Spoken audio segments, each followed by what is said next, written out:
I want to understand vengeance.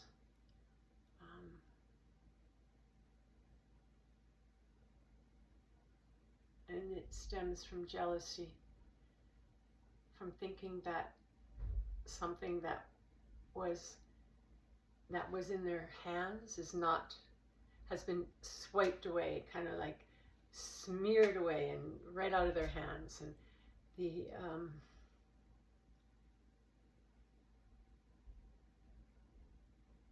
and that at the process that happens, that whoever swiped it away gets to happily move along their path, and leaving that person like with their hands out, thinking that,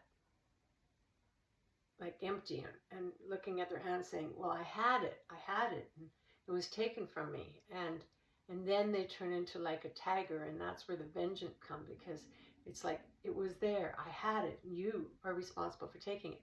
Yet the tiger, it doesn't see who it's chasing. It only sees who's chasing it. What does that all mean?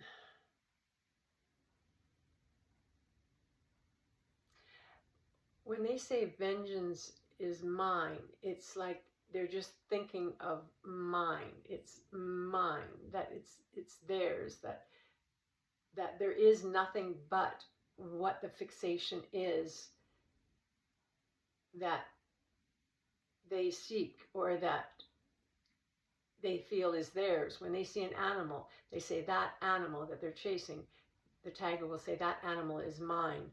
And they work it out, and they definitely will take that animal, because they, right off the bat, when they watch that, they don't think, oh, will I get it, will I not get it? No, it's theirs. They are going to get it in their mind. And that's sort of like the vengeance thing, is that it's an ownership that somebody feels over somebody else. So how do you handle a person with this attitude, or with this outlook, or with vengeance? You really have to step out of the way. When they say vengeance is mine, it's as in the tiger wants his meal, or wants whatever he's chasing. That the rule is to get out of the way. Now, what does that mean, to get out of the way? And I'm confused about that. Okay, they're looking at it both ways. What I say online, and what's going on in a personal situation. So I'm going to go with what I say online, because that makes more sense to me.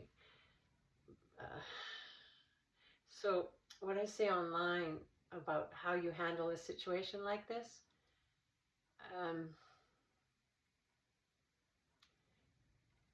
seeing it coming is vital, because at that point, when you recognize it as vengeance and not,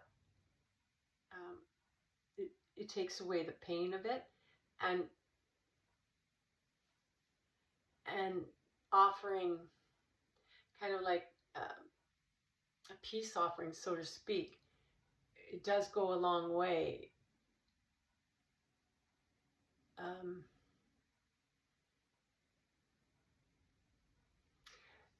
In the beginning, vengeance has a way of growing on itself, becoming larger, and that's why in the beginning it's more vital to give in a little bit than it is at a later time, when the anger becomes insanity.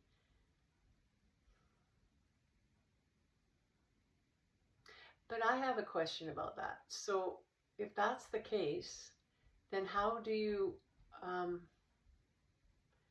justify giving yourself up for the happiness for someone who's just truly trying to get something that he believes is his, or control of something, because he lost so much?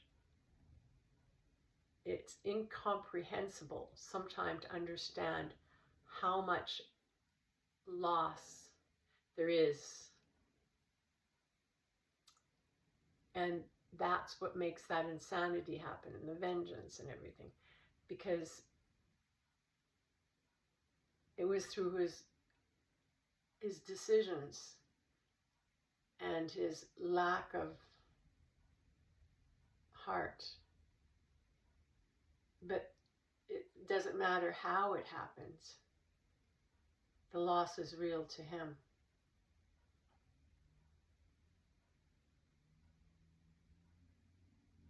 So, in summarizing, it's about, unfortunately, it's about compassion, sending love,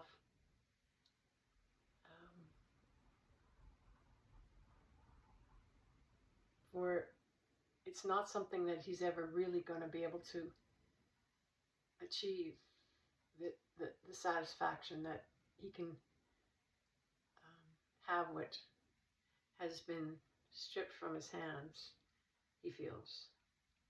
He can't see the reality of what really went on. He can just see that what was there is no longer there and somebody's responsible. Yeah. So really, it's simple as sending love. Sounds good to me. Thank you.